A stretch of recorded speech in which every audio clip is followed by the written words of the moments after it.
kita. Bayangin ya, kita lagi tidur kita itu isinya ngeluh. Makasih ya Allah kok makan di pondok kok gini sih, lagi kayak gini, lagi ngeluh-ngeluh kayak gitu, tiba-tiba dicabut nyawanya sama Allah. Gimana tuh? Mau gimana kan? Makanya banyak yang bersyukur.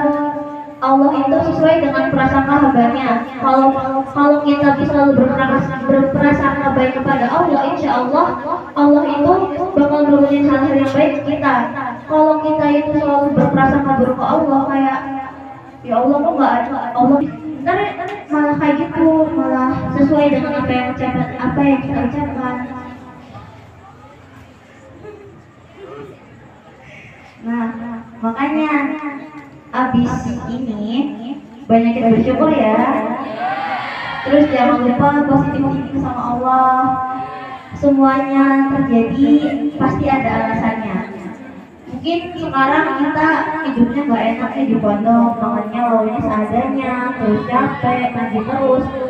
Yakin aja pasti nanti di masa depan ada manfaatnya.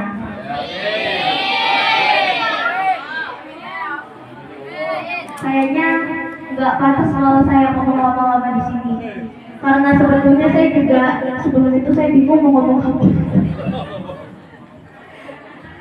Mungkin itu saja yang bisa saya sampaikan. Kalau ada salah kata saya mohon maaf, kurang lebihnya terima kasih.